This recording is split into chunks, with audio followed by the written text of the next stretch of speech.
मुफ्ती मुजीब रहमान जा बयान जी समात ला मुफ्ती मुजीब साहब जो यूट्यूब चैनल ज़रूर सब्सक्राइब कंदा। त हज़रत अमीर माविया रज़ी अल्लाह ताला अन्हु जी जंहिं टाइम वफ़ात थी त पोइ अमीर माविया जो जेको पुटु आहे यज़ीद उहो ख़िलाफ़त ते वेठो। ख़िलाफ़त ते जिन जो वेठो त यज़ीद जा जेके कम हुया, यज़ीद जो जेको किरदारु हुयो उहो क़ाबिल मज़म्मत हुयो, बुरे किरदार जो मालिक हुयो, फ़ासिक़ ऐं फ़ाजिर हुयो। पोइ इन बेस ते इमाम हुसैन उन ज़माने में हुया। इमाम हुसैन सां गॾोगॾु जेके साहिबी हुया उहे उन ज़माने में हुया। उन्हनि वाज़े तौर ते हिकु इनकार करे छॾियो त असां यज़ीद जी बैत कंहिं एतबार सां न कंदासीं। यज़ीद इन जे अहल न आहे जो इहो मुस्लमाननि जो ख़लीफ़ो थिए। यज़ीद जी कंहिं क़िस्म जो कोई बि असांखे बैत जी ज़रूरत न आहे। यज़ीद जी असां बैत न कंदासीं। मुख़ालिफ़ थिया यज़ीद जे, ऐं यज़ीद जेको आहे पंहिंजे इलाइक़े जे अंदरि हुकूमत जो क़दम ऐं पेर रखियो। पोइ कुझु टाइम कुझु ॾींहं इहो मरहलो हलियो। पोइ अहिड़ी तरह इमाम हुसैन खे कूफ़े जे तरफ़ां काफ़ी जेको आहे ख़त आया त तव्हां जेको आहे साईं अचो, असां तव्हांजी बैत कंदासीं। यज़ीद जी बैत खां असां इंतिहाई बेज़ार आहियूं। यज़ीद जी बैत असां नथा कयूं, असां तव्हांजी बैत करणु चाहियूं था। इहे काफ़ी ख़त आया कूफ़े जे तरफ़ां। ऐं यादि रहणु खपे त कूफ़ो जेको आहे रसूलुल्लाह सल्लल्लाहु अलैहि वसल्लम जे ज़माने खां वठी करे पंहिंजे वाइदे जे ख़िलाफ़ु रहियो आहे, वाइदे जे बरख़िलाफ़ु रहियो आहे ऐं धोखेबाज़ रहियो आहे। उन इलाइक़े जा माण्हू धोखेबाज़ रहिया आहिनि। त पोइ इहो जीअं जो इल्मु इमाम हुसैन खे थियो त इमाम हुसैन मुस्लिम बिन अकील खे कूफ़े तरफ़ कुझु टाइम लाइ मोकिले छॾियो त तव्हां वञी करे उते ॾिसो उते हालात कीअं था हलनि। छा हक़ीक़त में माण्हू यज़ीद जी बैत खां मुतनफ़िर आहिनि ऐं मुंहिंजी बैत करणु चाहिनि था? तव्हां उते वञी करे इहा नोयत ॾिसो। मुस्लिम बिन अकील जीअं जो उते विया, उते कूफ़े जे अंदरि हालात खे मालूम कयूं त काफ़ी माण्हू जेको आहे इमाम हुसैन जी बैत लाइ बेताब हुया। उन्हनि जी कोशिशि हुई त असां इमाम हुसैन जी बैत कयूं। त पोइ मुस्लिम बिन अकील इमाम हुसैन ने ख़त मोकिलियो ऐं इहा ॻाल्हि कई साईं, वाक़ई कूफ़े वारा माण्हू तव्हांजी बैत जे लाइ तयारु आहिनि ऐं तव्हां अचो, हिते काफ़ी माण्हू तव्हांजी बैत कंदा, यज़ीद खे माज़ूल कंदा। ऐं यज़ीद जो किरदारु वाक़ई कूफ़े वारा बि तस्लीम नथा कनि। इहा ॻाल्हि जीअं जो हली ऐं इहो ख़त मुस्लिम बिन अकील इमाम हुसैन जे तरफ़ मोकिलियो। इन शइ जो यज़ीद खे इल्मु थी वियो। यज़ीद कूफ़े जे अंदरि नोमान बिन बशीर हिकु साहबी आहे, उनखे उन माज़ूल कयो। इन बेस ते माज़ूल यानी पंहिंजे उहिदे तां उनखे लाथईं त कूफ़े तां तूं जेको आहे उहिदे खां माज़ूल थी वञ, तोखे ॿिए हंधि किथे उहिदो असां ॾियूं था। त नोमान बिन बशीर माज़ूल थी वियो ऐं उन जॻह ते इब्ने ज़ियाद खे कूफ़े जो गवर्नर बनाई यज़ीद। ऐं यकीन तौर ते त इब्ने ज़ियाद जेको आहे त उहो त अहलुल बैत खां मुख़ालिफ़ हुयो। इमाम हुसैन सां काफ़ी उनखे बुग़्ज़ हुयो इब्ने ज़ियाद खे।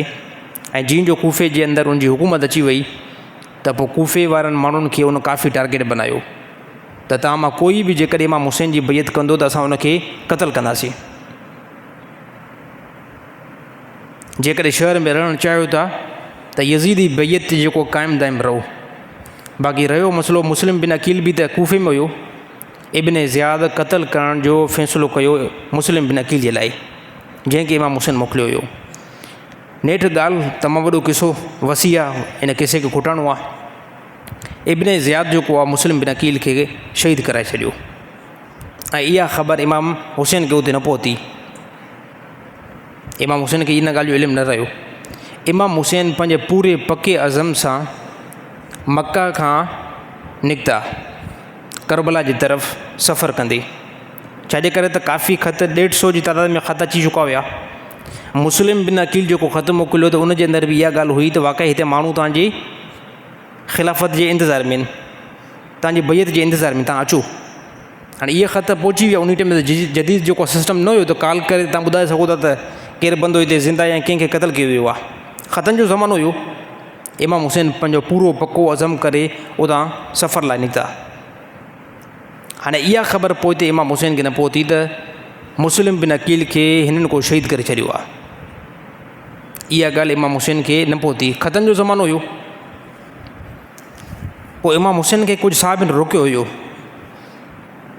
इमाम हुसैन खे कुझु साहिबनि रोकियो हुयो त तव्हां साईं न वञो, हुते कूफ़े जा माण्हू जे मथां कंहिं क़िस्म जो कोई बि एतबार न कयो, कोई बि यकीन न कयो, माण्हू दुरुस्त न आहिनि हुतां जा।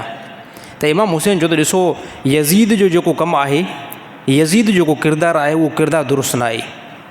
यज़ीद अल्लाह ताला जे हराम खे हलाल थो करे, जाइज़ खे नाजाइज़ थो करार ॾिए, अल्लाह ताला जी हदुनि खे टोड़े थो, सुनत रसूल जी मुखालफ़त करे थो। ऐं मूंखां इहा ॻाल्हि बर्दाश्त नथी थिए त कोई अहिड़ो हिकिड़ो मुस्लमाननि जे अंदरि बादशाह हुजे जेको मुस्लमाननि जे अंदरि इन्हनि कमनि खे, गुनाहनि जे कमनि खे आम करे ऐं असां जेको ख़ामोश थी करे वियूं। ऐं इमाम हुसैन फरमाया मां फ़ैसिलो करे चुको आहियां त मां करबला जे तरफ़ सफ़र कंदुमि। पोइ वञी करे उते नोयत खे ॾिसंदासीं, नोयत नेठ बीठी किथे आहे। जंग जे लाइ त इमाम हुसैन बि न विया हुया, विया इन लाइ त ॾिसूं त उते मुस्लमाननि जी नोयत छा आहे, यज़ीद जा कारनामा छा आहिनि।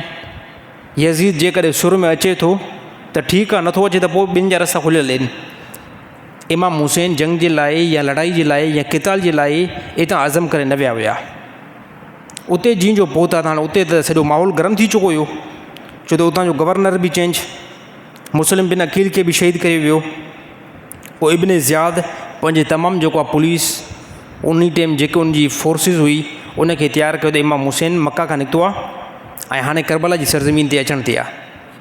त कुझु आॾो स्टाफ ॿिया कुझु शहर आहिनि, उते वञी करे पंहिंजे पुलिस खे बीहारियो।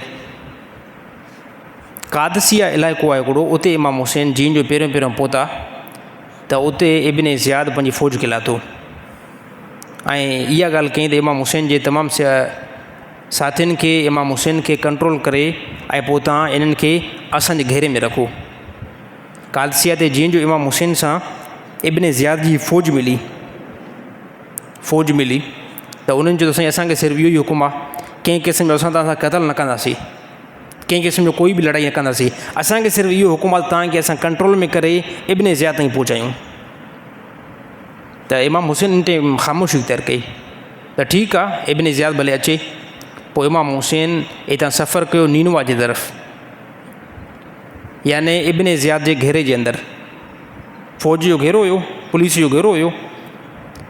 पोइ नीनवा ते जीअं जो पहुता त पोइ उते इमाम हुसैन बराए रास्ता इब्न ज़ियाद ऐं कुझु उन्हनि जा जेके सिपा सालार हुया उन सां ॻाल्हि ॿोल कई त ॾिसो मुंहिंजो तव्हां सां कंहिं क़िस्म जो कोई बि लड़ाई जो इरादो न आहे, मुंहिंजो तव्हां सां कंहिं क़िस्म जो कोई बि लड़ाई जो इरादो न आहे ऐं न ई जेको मां तव्हां सां क़िताल करणु चाहियां थो। मूंखे 3 सूरतुनि मां हिकिड़ी सूरत इख़्तियार करणु छॾियो। हिकु नंबर ते तव्हां मूंखे यज़ीद सां बराए रास्ता मिलायो, यज़ीद सां बराए रास्ता मूंखे मिलायो, मां यज़ीद सां वञी करे मिलां। त मामिलो त सॼो यज़ीद सां आहे, यज़ीद सां को लड़ाई वारो मामिलो बि न आहे। यज़ीद सां सिर्फ़ु जेको मामिलो आहे त यज़ीद फासिक फाजिर आहे, मुस्लमाननि जो ख़लीफ़ो थियो आहे, जेको असांखे इंतिहाई नामुनासिब थो लॻे त मुस्लमान जो ख़लीफ़ो हुजे, मुस्लमान जो बादशाह हुजे ऐं उनजा कम भला न हुजनि, त इहा त ॻाल्हि भली आहे ई न। हिकु नंबर ते इब्न ज़ियाद खे इमाम हुसैन चयो बराए रास्ता मूंखे यज़ीद सां मिलायो, इहो ऑप्शन तव्हांजे लाइ असां खोलियूं था, यज़ीद सां मूंखे मुलाक़ात करायो। त उन्हनि चयो त न, यज़ीद सां तव्हांखे मुलाक़ात असां न कराईंदासीं, छो त यज़ीद करबला जे वाक़े जे अंदरि यज़ीद मौजूदु न आहे हिते, यज़ीद हिते मौजूदु न हुयो, बल्कि यज़ीद जा जेके सिपाही हुया उहे त मौजूदु हुया, यज़ीद जे हेठां जेके कमु करण वारा हुया उहे त मौजूदु हुया, यज़ीद करबला में मौजूदु न हुयो। इहा ॻाल्हि वाज़े तौर ते आहे। ॿिए नंबर ते इमाम हुसैन इहो फरमायो त ठीकु आहे, जेकॾहिं यज़ीद सां मुलाक़ात करणु नथा छॾियो पोइ मूंखे मुस्लमाननि जी कंहिं सरहद में छॾियो, मां उते वञी करे कुझु टाइम रहां। हे ॿिए नंबर ते ऑप्शन, यज़ीद सां जेकॾहिं मिलणु नथा छॾियो त मुस्लमान जी कंहिं सरहद में छॾियो, उते वञी करे मां कुझु टाइम क़याम कयां। हे ॿिए नंबर ते इमाम हुसैन इहो फरमायो। ऐं 3 नंबर ते इमाम हुसैन इहो फरमायो जेकॾहिं मुस्लमान जी कंहिं सरहद में बि नथा छॾियो त पोइ ठीकु आहे, मुंहिंजो त तव्हां सां को मुतालबो आहे ई न, मुंहिंजी तव्हां सां कंहिं क़िस्म जो कोई लड़ाई आहे ई न। पोइ हीअं त कयो, बसि मूंखे पंहिंजे मक्का जी तरफ़ वापसि छॾियो त मां ओॾे मोटी वञा, छो त जीअं रसूलुल्लाह सल्लल्लाहु अलैहि वसल्लम एतदाल वारा आहिनि, जीअं नबी सल्लल्लाहु अलैहि वसल्लम हक़ वारा आहिनि त हे अहलुल बैत आहे, इन्हनि खां बि हक़ ईअं सादिर थींदो। खामखा जो कंहिं क़िस्म जो कोई बि इमाम हुसैन इंतशार करणु न पिया चाहिनि, छो त इब्न ज़ियाद वारनि सां ॿियनि जेको आहे सिपाहियुनि सां इमाम हुसैन जी त झगड़ो हुयो ई न, त उन्हनि चयो त इन टिनि शयुनि मां हिकिड़ी शइ बि असां तस्लीम न कंदासीं, टिनि शयुनि मां असां हिकिड़ी बि शइ तस्लीम न कंदासीं, न तव्हांखे असां यज़ीद सां मिलाईंदासीं, न असां तव्हांखे पंहिंजे मक्का जी तरफ़ वापसि इमाम हुसैन खे फरमायूं मोकिलणु छॾींदासीं, ऐं न ई की मुस्लमान जी सरहद में तरफ़ तव्हांखे वापसि कंदासीं, बल्कि तव्हां सां असां साफ़ ॿुधायूं त असां तव्हां सां लड़ाई कंदासीं, तव्हां सां असां क़िताल कंदासीं। पोइ इहा ॻाल्हि जॾहिं इमाम हुसैन ॿुधी त चई ठीकु आहे, जेकॾहिं अगरि तव्हांखे लड़ाई जो एतिरो ई शौक़ु आहे त ठीकु आहे, त पोइ ठीकु आहे, रस्तो सभिनी लाइ खुलियलु आहे, मैदान सभिनी लाइ खुलियलु आहे, असां पंहिंजे साथियुनि सां जेको आहे मशवरो कयूं था। पोइ अहिड़ी तरह इमाम हुसैन जे मथां मैदान उन्हनि तंग करे छॾियो। मैदान तंग जो मतिलबु इहो आहे त जंहिं फुरात जे क़रीब इमाम हुसैन हुया, जंहिं मैदान जे क़रीब जेको आहे इमाम हुसैन हुया, उन मैदान जो पाणी जेको आहे इमाम हुसैन वारनि जे साथियुनि जे मथां जबरन उन बंदि कयो, छो त उन्हनि इमाम हुसैन खे माज़अल्ला पंहिंजो दुश्मन सम्झो ऐं चऊं त हिननि जे मथां सभ खां पहिरियां हिननि जे अहल जे मथां ऐं हिननि जे साथियुनि जे मथां पाणी खे बंदि कयोसि। हाणे जॾहिं पाणी बंदि थियो त पोइ हितां फ़साद जेको आहे थियणु शुरू थी वियो। पोइ शिमर जेको आहे, शिमर ऐं अहिड़ी तरह इब्न ज़ियाद, करबला में वॾे में वॾो कारो मुंहुं जेको आहे त इन्हनि माण्हुनि जो आहे, शिमर, इब्न ज़ियाद ऐं सिनान बिन अनस। इन खां अलावा ॿिया बि कुझु माण्हू आहिनि जंहिं इमाम हुसैन सां क़िताल कयो ऐं लड़ाई कई। पोइ हली करे इमाम हुसैन उन्हनि खे इन ॻाल्हि ते आमादा करायो त जेकॾहिं अगरि तव्हां लड़ाई चाहियो था, जेकॾहिं अगरि तव्हांखे मुंहिंजी तलब आहे, मुंहिंजे अहलुल बैत जी तलब आहे, त पोइ ठीकु आहे, तव्हां भले क़िताल कयो, बाक़ी यादि रखो, तव्हां मुंहिंजी निस्बत खे ॾिसो, तव्हां मुंहिंजे घराने खे ॾिसो, तव्हां मुंहिंजी फज़ीलत खे ॾिसो, ऐं पोइ तव्हां जेको आहे मुंहिंजे तरफ़ आॾो वधी करे मां सां क़िताल कयो। इमाम हुसैन ख़ुदि पोइ हिकिड़ो ॾिनो, तमामु वॾो बयानु कयो। उन बयान जे अंदरि ख़ुलासो इमाम हुसैन जो इहो हुयो, छा तव्हां मुस्लमाननि जे लाइ मुनासिबु आहे त तव्हां इमाम हुसैन जी इज़त में हथु विझो? छा तव्हां मुस्लमाननि जे लाइ जाइज़ आहे त तव्हां इमाम हुसैन जो खून कयो? हालांकि तव्हांखे ख़बर न आहे त रसूलुल्लाह सल्लल्लाहु अलैहि वसल्लम केतिरी वॾी मशहूरु हदीस बयानु कई आहे त हुसैन मां आहे ऐं मां हुसैन खां आहियां, ऐं रसूलुल्लाह सल्लल्लाहु अलैहि वसल्लम मुंहिंजे भाउ जे बारे में ऐं मुंहिंजे बारे में इहा हदीस बयानु कई आहे त हे जन्नत जे नौजवान जे सरदार आहिनि, ऐं रसूलुल्लाह सल्लल्लाहु अलैहि वसल्लम इहो बयानु कयो आहे त मुंहिंजी माउ जेकी आहे उहा जन्नत जी औरतुनि जी सरदार आहे। ऐं तव्हांखे ख़बर न आहे त मुंहिंजो पीउ जंहिं इस्लाम में केॾी वॾी बहादुरी ॾेखारी आहे, तव्हांजे लाइ मुनासिबु आहे त तव्हां मां सां क़िताल कयो ऐं मुंहिंजे अहलुल बैत जे मथां तलवार खणो? तव्हांजे लाइ बहितर आहे त तव्हां मुड़ी वञो। इमाम हुसैन एतदाल वारो दर्स ॾिनो, पर शिमर चयो असां मुड़ंदासीं न, असांखे यज़ीद तरफ़ां इहो हुकुम आहे त असां तव्हां सां क़िताल कंदासीं। पोइ इमाम हुसैन इहा तारीख़ अची वई 7 मुहर्रम खां 8 मुहर्रम, 8 मुहर्रम खां 9 मुहर्रम, इहा तारीख़ अची वई। 9 मुहर्रम जीअं जो थियो त इन ॾींहुं यज़ीद जेके बि सिपाही हुआ उहे क़िताल जे लाइ, लड़ाई जे लाइ तयारु थी आया, क़िताल जे लाइ, लड़ाई जे लाइ तयारु, बाक़ाइदा उन्हनि जी तमामु वॾी सिफ़ बंदी हिकिड़ी ठही वई। त इमाम हुसैन उन्हनि खे उन ॾींहुं रोकियो, 9 मुहर्रम ते उन्हनि खे रोकियो त अॼोको ॾींहुं जेको आहे असां जे अहलुल बैत खे ऐं मुंहिंजे साथियुनि खे अॼोको ॾींहुं जी मोहलत ॾियो, जेकॾहिं क़िताल करिणो बि आहे त पोइ सुभाणे 10 मुहर्रम थी अचे, पोइ उन ॾींहुं तव्हां क़िताल कजो।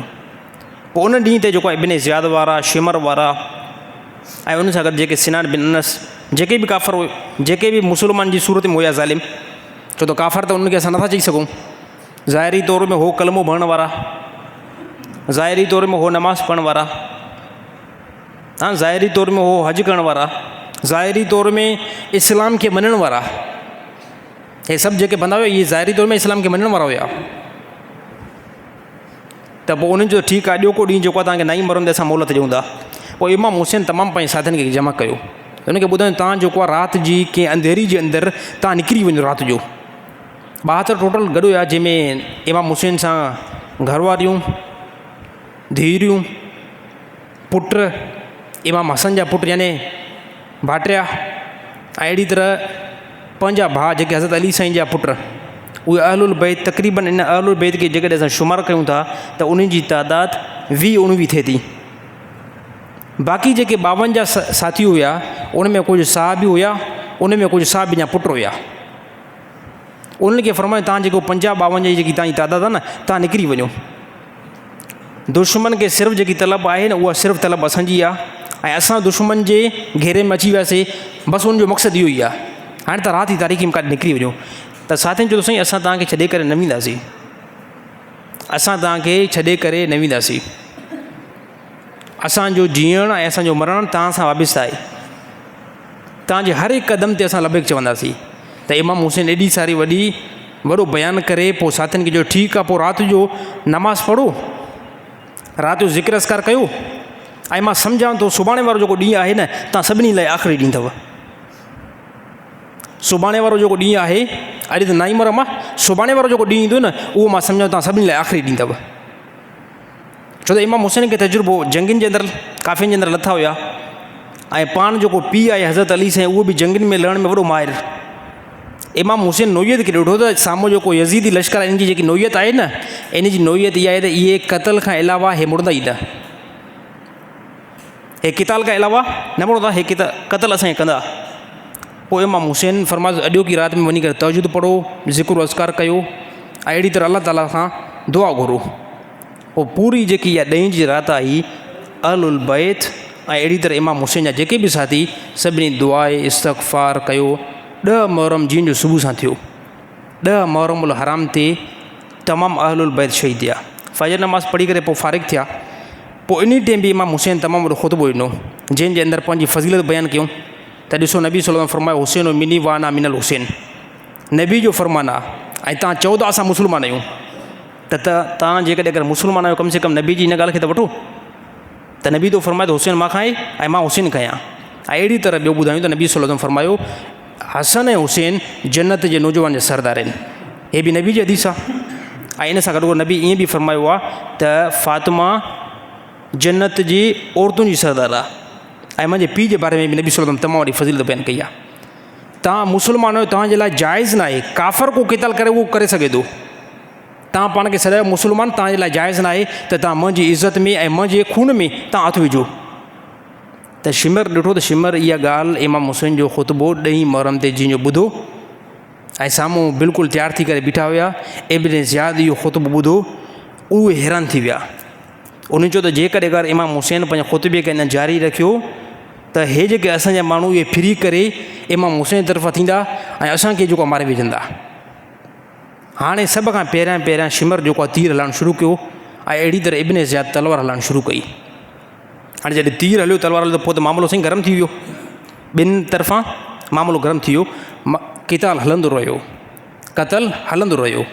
अहिड़ी तरह अहलुल बैत जा तमामु अफ़राद शहीद थिया, जंहिंजी डिटेल मां पहिरियों काफ़ी ॿुधाए चुको आहियां त इमाम हसन जा 5 पुट जेके इमाम हुसैन जा भाटिया थियनि, अबू बकर बिन हसन, उमर बिन हसन, कासिम बिन हसन, हे इमाम हुसैन जा भाटिया। अहिड़ी तरह हज़रत अली साईं जा पुट अबू बकर बिन अली, हसन बिन अली, उस्मान बिन अली, अली अकबर, हे हज़रत अली साईं जा पुट। इन खां अलावा कुझु भाणेजा औन मोहम्मद, अब्दुल्ला बिन मोहम्मद, हे भाणेजा। ऐं अहिड़ी तरह तमामु जेके डिटेल मां पहिरियों बि बयानु करे चुको आहियां त अहलुल बैत जा 19 अफ़राद करबला जे वाक़े जे अंदरि शहीद थिया आहिनि।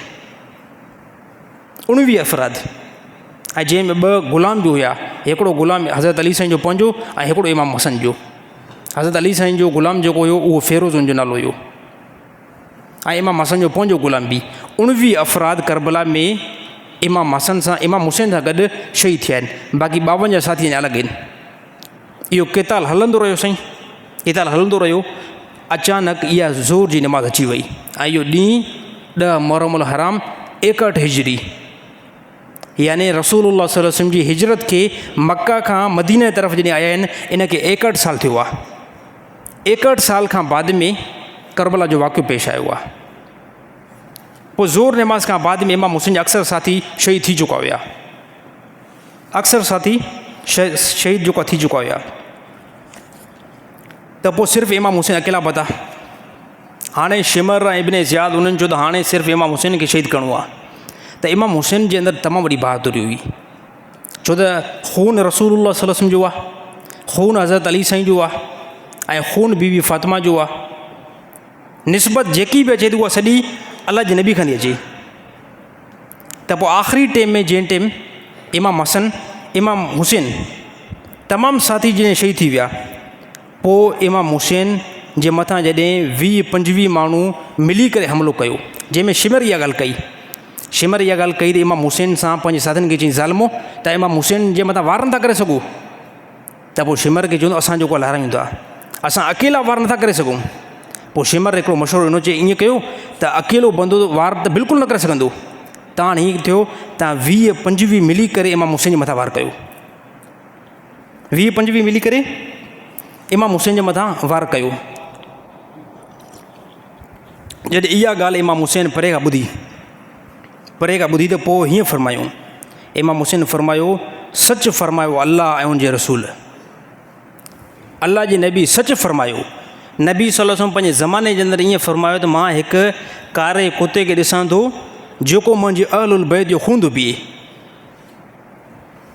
मां हिकु कारे कुते खे ॾिसां थो जेको मुंहिंजे अहलुल बैत जो खून थो पीए। त इमाम हुसैन साम्हूं शिमर खे ॾिसी करे चई नबी सल्लल्लाहु अलैहि वसल्लम पंहिंजे ज़माने जे अंदरि इहो सचु फ़रमायो, अॼु मां उन कारे कुते खे साम्हूं ॾिसां थो। ऐं इहो इशारो कयईं शिमर जी तरफ़। शिमर खे बरस जी बीमारी हुई, यानी बग जी उनखे बीमारी हुई, जिस्म जो कुझु जेको उनखे निशान अच्छा हुया ऐं कुझु कारा हुया। त परे खां ॾिसी करे इमाम हुसैन फ़रमायो त अल्लाह जे नबी सचु फ़रमायो त साम्हूं इहो कारो कुतो मां ॾिसां थो। जॾहिं 20-25 इमाम हुसैन जे मथां मिली करे हमिलो कयो त कंहिं तलवारुनि जो हमिलो कयो, कंहिं तीरनि जो हमिलो कयो। इन तमामु हमले जे अंदरि इमाम हुसैन जेको शहीद थी विया। त पोइ हाणे शिमर चयो त जॾहिं इमाम हुसैन शहीद थी विया आहिनि, चए हाणे केरु आहे बहादुर, केरु आहे हिमत वारो जेको इमाम हुसैन जे सर मुबारक खे कटे अचे, सर खणी अचे इमाम हुसैन जो, केरु आहे बहादुर। त पोइ उते हिकिड़े बंदे चयो खौली बिन यज़ीद, उन चयो त मां सिर खणी थो अचां, मां सिर कटे करे खणी थो। जीअं जो इमाम हुसैन जे क़रीब आया त उनजा हथ बिल्कुलु ॾकनि पिया। उन चयो त इहो कमु मां न करे सघंदुमि, वापसि मोटी आया। पोइ शिमर चयो केरु आहे हिमत वारो जेको इमाम हुसैन जे सर खे कटे करे ऐं खणी अचे, केरु आहे। त पोइ अहिड़ी तरह सिनान बिन अनस ज़ालिम चयो इहो कमु मां करे विझंदुमि। त सिनान बिन अनस वियो ऐं अहिड़ी तरह इमाम हुसैन जे जिस्म खां जे इमाम हुसैन जो सरदार कयो उहो सिनान बिन अनस हुयो। ऐं सर खणी करे शिमर जे क़रीब जेको आहे पेशो न कयो। ऐं इन खां पहिरियां करबला जे जॾहिं तमामु जेको आहे मासूम ऐं अहिड़ी तरह अहलुल बैत शहीद थी विया, उन में इमाम हुसैन जो नंढो हिकिड़ो पुटु बि थियो, जंहिंजी उमिरि तक़रीबन रिवायतुनि जे अंदरि अचे थो इंतिहाई घटि आहे। 6 महीना उमिरि अचे थी, साल उमिरि अचे थी, यानी एतिरो ॿारु जंहिंखे अमूमन तव्हां कच्छ में खणो, जंहिंखे रिवायतुनि जो किताब रिवायतुनि में उनजो नालो अब्दुल्ला आयो आहे। बाज़ कंहिं रिवायत में अली असगर बि आहे।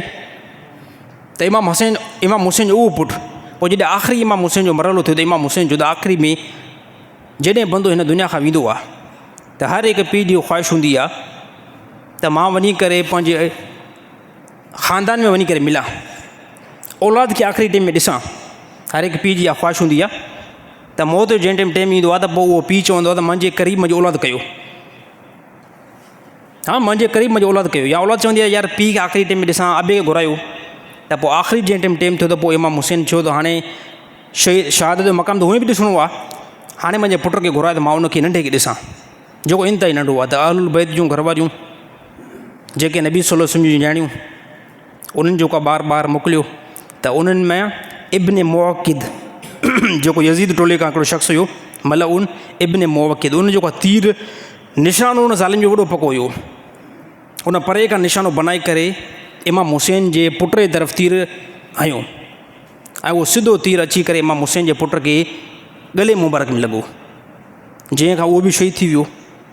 हे तमामु वॾो इम्तिहान हुयो, तमामु वॾो मरहलो हुयो अहलुल बैत जे मथां।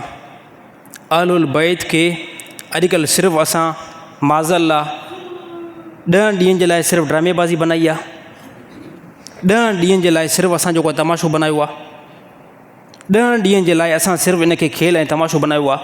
सॼे साल में कमु सभु यज़ीद वारा कंदा आहिनि, सॼे साल में कमु यज़ीद वारा।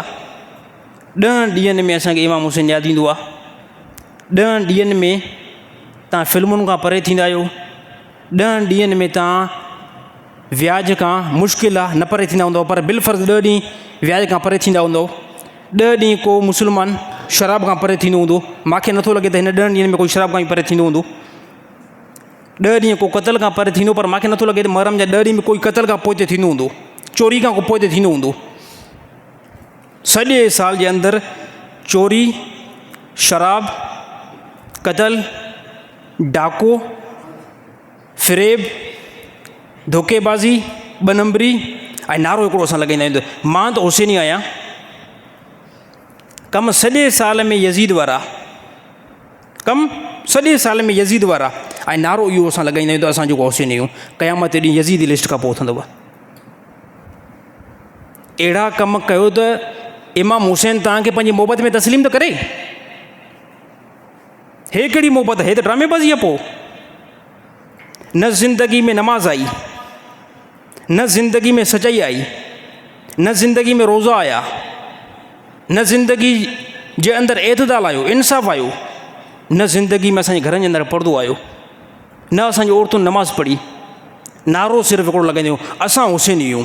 सिर्फ़ु इन नारे सां बंदि हुसैन न थींदो आहे। क़यामत ॾींहुं इमाम हुसैन क़बूल न कंदो। कंहिंसां मोहबत हुजे, रसूल सां मोहबत आहे त उनजे बारे में रसूल सल्लल्लाहु अलैहि वसल्लम फरमायो आहे, मां मोहबत आहे, मां रसूल जी इत्तबा करणी पवंदी। हाँ, रसूल सां जेकॾहिं मोहबत आहे, रसूल जी इत्तबा करणी पवंदी। हुसैन सां जेकॾहिं मोहबत आहे, इमाम हुसैन जी इत्तबा करणी पवंदी। 10 मुहर्रम जे ॾींहुं इमाम हुसैन करबला में नमाज़ न छॾियो आहे। तव्हां वेठे वेठे माज़रत सां चवां, मातम कंदे कंदे तव्हां खां सभु नमाज़ूं फोती थियूं वञनि। हिकिड़ो बंदो 10 ॾींहं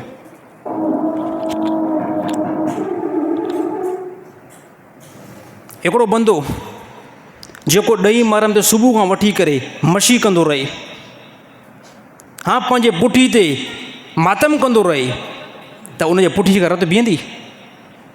पुछा करणु चाहियां थो, उनजे पुठी खां रत बीहंदी? जॾहिं रत बीठी न त पोइ वुज़ू कीअं बीहंदो?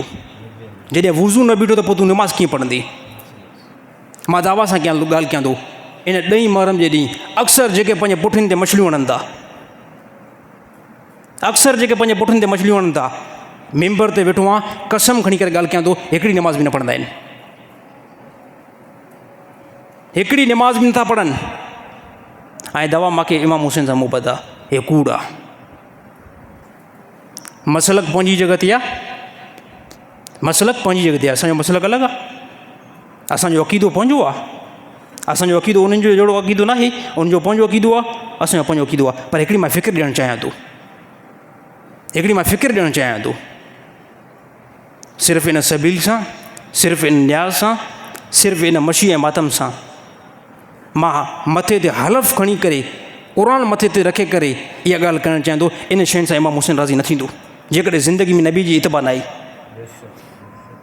जेकॾहिं ज़िंदगी में इमाम हुसैन जी इत्बा न आई, क़यामत ॾींहुं इमाम हुसैन सां गॾु न उथंदासीं।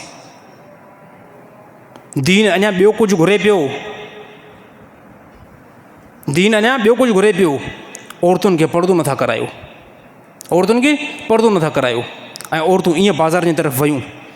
मां राति पंहिंजे दर्स जे अंदरि इहा ॻाल्हि कयमि, जेकॾहिं का बि औरत मजलिस ॿुधणु वञे, मजलिस ॿुधणु वञे, बग़ैर हिजाब खां वञे, इन औरत जे मथां लानत पवंदी, इन औरत जे मथां लानत पवंदी।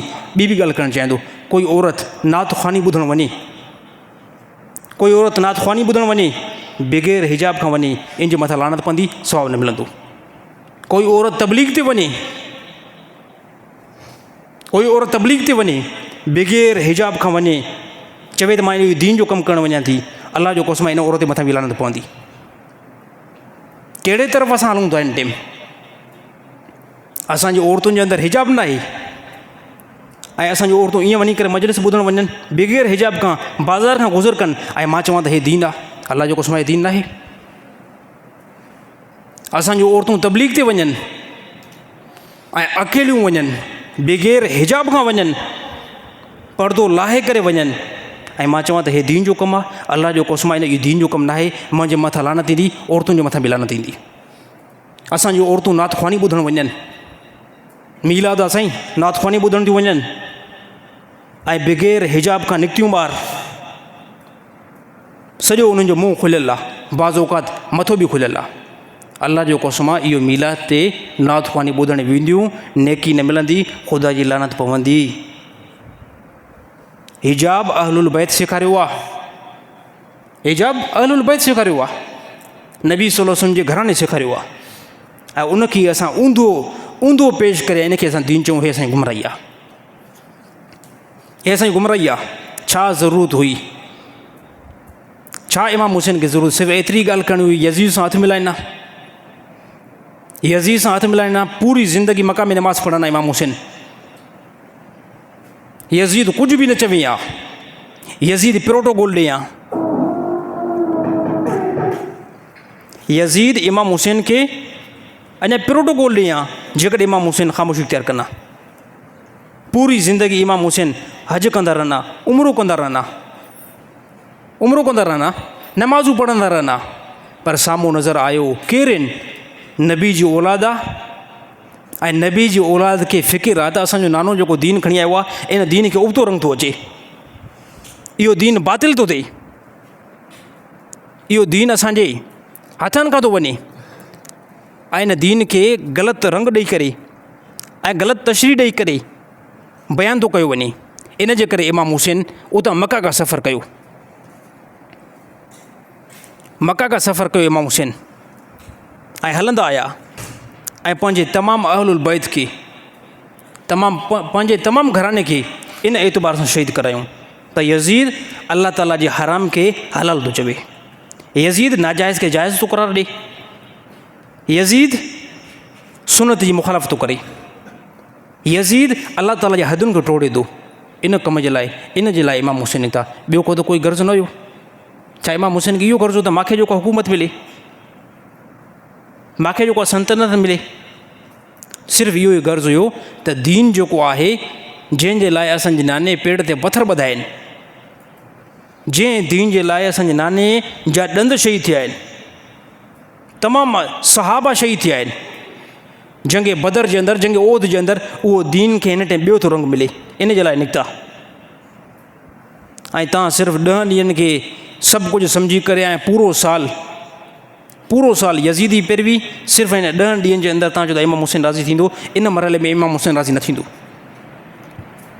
इहो असां यज़ीद खे ख़ुशि था कयूं त असुली जेकी रसूल सां मोहबत आहे, असुली जेकी दीन सां मोहबत आहे, उहा मोहबत आहे रसूल जी इत्तबा, रसूल जी इत्तबा। बाक़ी ड्रामेबाज़ी घणी दुनिया में पई आहे, ड्रामेबाज़ी दुनिया में तमामु घणी पई आहे, त रसूल जे दीन खे हक़ीक़त जेको दीन असांजी तरफ़ आयो आहे उनखे फोकस कयो, उन दीन खे ॾिसो।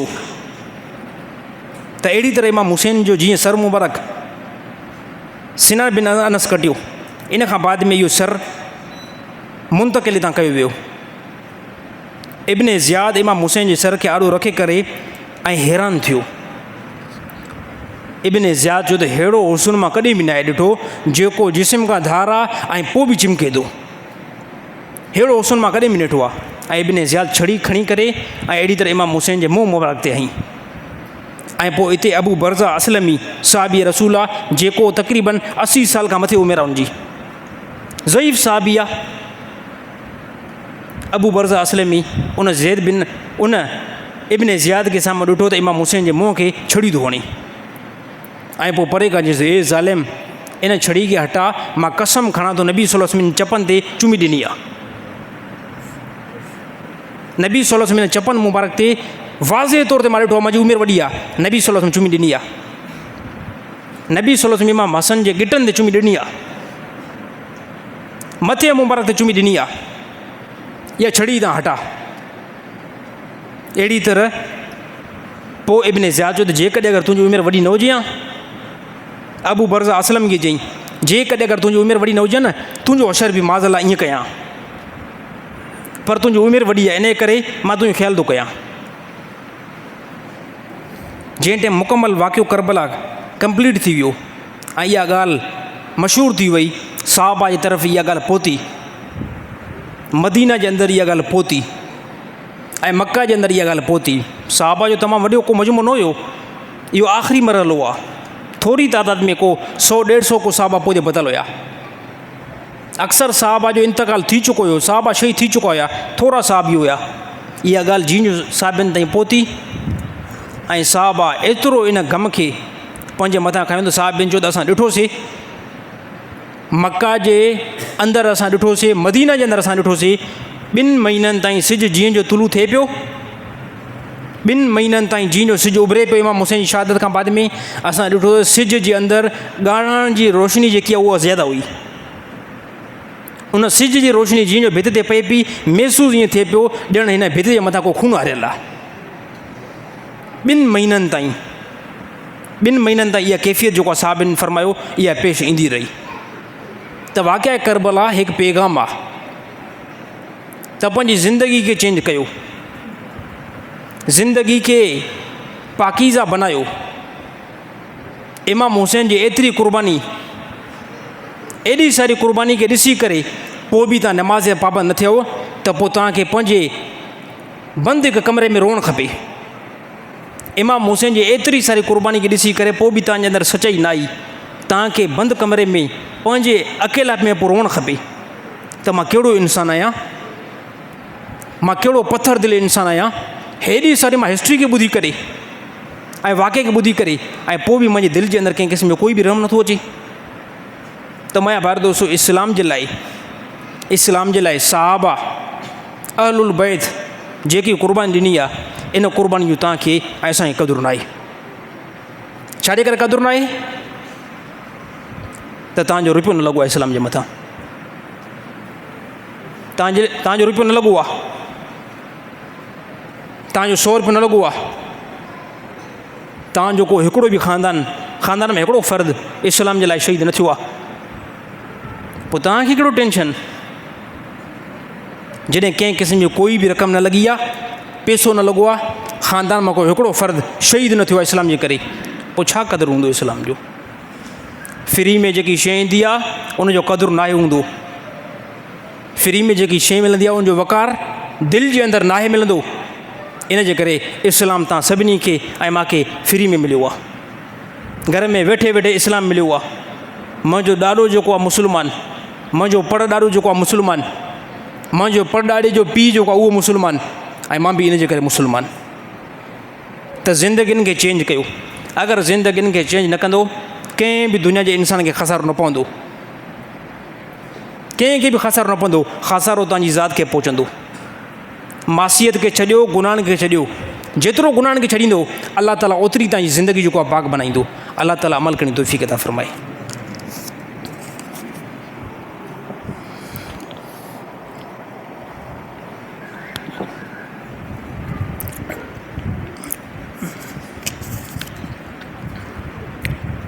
साईं हिकु जाहिल ज़ाकिर यज़ीद जी माउ जे बारे में इंतिहाई नामुनासिब बकवास कई। उन जुमलनि जी निस्बत हज़रत अली साईं जी धीउ जे तरफ़ कयो, उन जी वज़ाहत कयो। अच्छा, मां हिकिड़ी ॻाल्हि कयां, जॾहिं बि